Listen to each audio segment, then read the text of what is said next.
ಬೆಳಕಿನ ಹಬ್ಬ ಅಂದರೆ ದೀಪಾವಳಿಗೆ ನಾವು ಪಟಾಕಿಯನ್ನು ಹಚ್ಚೋದು ಬೇಡ. ಯಾಕಂದರೆ ಆಲ್ರೆಡಿ ಗೌರ್ಮೆಂಟ್ ಪಟಾಕಿಯನ್ನು ಬ್ಯಾನ್ ಮಾಡಿದೆ. ಬಿಕಾಸ್ ಈ ಸತಿ ಕೊರೋನಾದಿಂದ ಕೊರೋನಾ ಎಫೆಕ್ಟೆಡ್ ಪರ್ಸನ್ 3ರಲ್ಲಿ ಒಬ್ಬರಿಗೆ ಅದು ಲಾಂಗ್ ಟರ್ಮ್ ಎಫೆಕ್ಟ್ ಇರುತ್ತೆ. ಅಂದರೆ ಶ್ವಾಸಕೋಶದ ದೋಷ ಅಂದರೆ ಲಾಂಗ್ ಟರ್ಮ್ ತನಕ ಇರುವ ಕಾರಣ ನಾವು ಪಟಾಕಿ ಹಚ್ಚೋದು ಬೇಡ. ನಮ್ಮ ಸುತ್ತಮುತ್ತಲಿನ ಜನರಿಗೆ ನಾವು ತೊಂದರೆ ಕೊಡೋದು ಬೇಡ.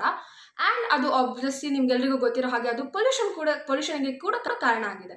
ಆ್ಯಂಡ್ ಸೆಕೆಂಡ್ಲಿ, ನಾವು ಈ ಹಣತೆ ಹಚ್ಚುವುದರಿಂದ ಪಟಾಕಿ ಬಿಟ್ಟು ಹಣತೆ ಹಚ್ಚೋಣ. ಯಾಕಂದರೆ ಈ ಕೊರೋನಾದಿಂದ ಜಾಸ್ತಿ ಎಫೆಕ್ಟ್ ಆಗಿರೋದು ಈ ಸ್ಟ್ರೀಟ್ ವೆಂಡರ್ಸ್, ಅಂದರೆ ರೋಡ್ ಸೈಡಲ್ಲಿ ಮಾಡ್ತಾರಲ್ಲ ಸಣ್ಣ ಪುಟ್ಟ ಡೈಲಿ ವೇಜಸ್ ತಗೊಳ್ಳೋರಿಗೆ ಜಾಸ್ತಿ ಎಫೆಕ್ಟ್ ಆಗಿರೋದ್ರಿಂದ ಅವರಿಗೆ ನಾವು ಸ್ವಲ್ಪ ಪ್ರಾಫಿಟ್ ಮಾಡೋಣ. ಈ ದೊಡ್ಡ ದೊಡ್ಡ companies, for example online sites, Amazon, Flipkart, ಇವರಿಗೆಲ್ಲ ಜಾಸ್ತಿ ಪ್ರಾಫಿಟ್ ಕೊಡೋದಕ್ಕಿಂತ ಈ ಸಣ್ಣ ಸಣ್ಣ ಸ್ಟ್ರೀಟ್ ವೆಂಡರ್ಸ್ಗೆ ಪ್ರಾಫಿಟ್ ಕೊಡೋದ್ರಿಂದ ಅವರಿಗೂ ಲಾಭ ಆ್ಯಂಡ್ ನಮಗೆ ಕೂಡ ಒಳ್ಳೆಯದು, ಚೀಪಲ್ಲಿ ಸಹ ಸಿಗಬಹುದು ನಿಮಗೆ ಅಲ್ಲಿಗಿಂತ.